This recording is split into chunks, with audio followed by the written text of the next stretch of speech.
Welcome to today's explainer. Okay, let's just dive right in, shall we? Picture this. It's the year 2000. We are in a sleek, highly imposing conference room in Dallas, Texas. Two founders of a struggling internet startup are, well, they're sweating through the pitch of their absolute lives. They're talking to the single most powerful company in their entire industry. Across the table sits the leadership of Blockbuster. $50 million. I mean, that was the price tag. Reed Hastings and Mark Randolph, the founders of this scrappy little website that rented DVDs by mail called Netflix, were essentially offering themselves up on a silver platter. The pitch? Buy Netflix for $50 million. Fold it into the Blockbuster empire and let us be your online arm.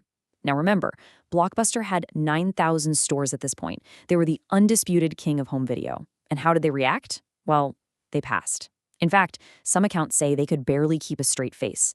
They essentially laughed the Netflix founders right out of the room. And the dramatic irony here is just staggering, isn't it? Because within a single decade of passing on what was basically a pocket change acquisition for them, Blockbuster would go completely bankrupt, while Netflix would literally change how the entire planet watches television. Section 1. The $50 million mistake. The pitch that changed entertainment history. Section 2. The Amazon of something. Finding the next big category. So let's hit rewind for a second and go back to 1997. Hastings and Randolph had these long carpool commutes along a California highway, and they'd play this brainstorming game that sounds almost painfully naive today. The question was, what is going to be the Amazon of something? Amazon had just proved you could actually sell books on the internet. So what was next? Well, after kicking around and discarding a ton of ideas, they landed on movies. Specifically, a brand new technology at the time, the DVD. But to prove their concept, they had to answer one absolutely crucial question. Will it survive the mail? The DVD was small, it was light, it was durable, but could you actually put it in the post? To get their proof of concept, they literally just mailed a compact disc to themselves in a standard envelope. And when it arrived completely intact, they knew they had a viable product delivery system. Looking at their early trajectory, they moved incredibly fast. We're talking from carpool brainstorming in early 97 to launching the website by April 98. But here's the catch. Initially, they were just doing pay-per-rental, exactly like the physical stores. And honestly, it wasn't obviously better than just driving 5 minutes down the road to your local Blockbuster. They were burning through cash, and they desperately needed an edge to survive. That leads us right to 1999, which marks their massive pivot to the subscription model. Section 3. Killing the late fee. Attacking the giant's weakness. At this point, I want you to contrast Netflix's tiny single warehouse operation with Blockbuster's absolute dominance. Blockbuster wasn't just the market leader, they were the market, a Friday night ritual baked right into American culture. But hidden inside that massive, untouchable dominance was a really glaring weakness. They were highly profitable, sure, but they were universally hated by their own customers. And the symbol of that hatred? $40. As the founding lore goes, Reed Hastings was once slapped with a $40 late fee for returning a copy of Apollo 13 just a few days past due. Now, whether that's the exact moment of inspiration or just a really great origin story, it perfectly illustrates the exact customer pain point Netflix decided to target. The dreaded late fee was resented by absolutely everyone, but it was a massive river of revenue that Blockbuster had come to completely depend on. Think about this strategic masterstroke here. On one hand, you've got Blockbuster's model, pay-per-rental, with this guillotine of late fees constantly hanging over your head. On the other hand, Netflix's 1999 pivot, a flat monthly subscription with absolutely zero late fees. Keep the DVDs as long as you want, return them whenever you want, and the next one ships automatically.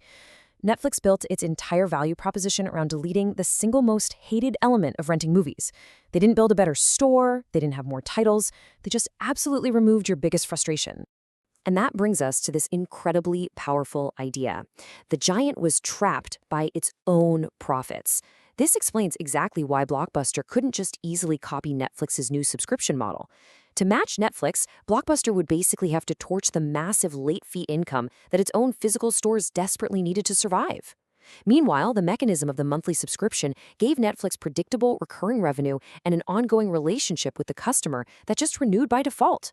Blockbuster was entirely paralyzed by its own successful, yet inherently flawed business model. Section 4. Evolving beyond the DVD. Cannibalizing success. Okay, so Netflix actually survives the dot-com crash. They weather Blockbuster's beleaguered online counterattack, and they eventually go public in 2002. But what makes them a truly world-changing company is that they realized the DVD was just their launch format. It was never meant to be their forever identity. Their evolution basically happened in 3 ruthless steps. Step 1, DVDs by mail.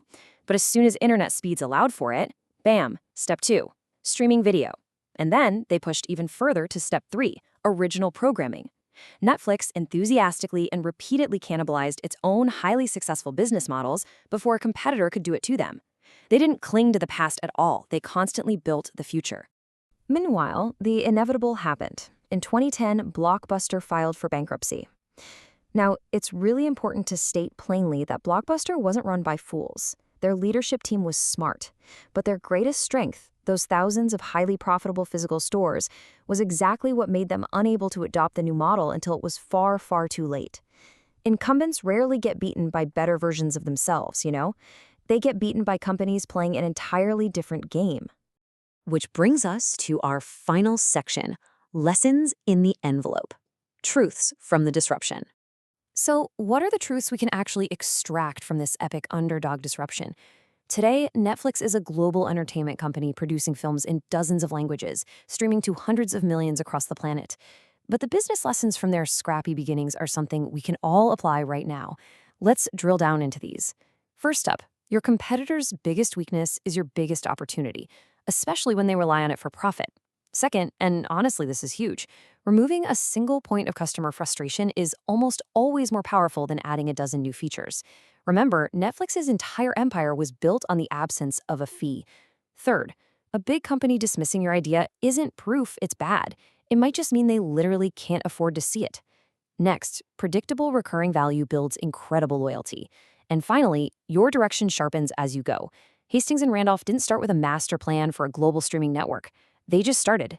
So I want to leave you with this final, somewhat provocative question. What is the universally hated late fee in your industry? Think about the pain points that everyone just accepts as the way things are. Your challenge is to identify that frustration and have the nerve to build its exact opposite. Take that shakiest first step long before the world gives you permission to do so. That is what the little red envelope is really all about. Thanks so much for joining me on this explainer, and I challenge you to go out and find those late fees.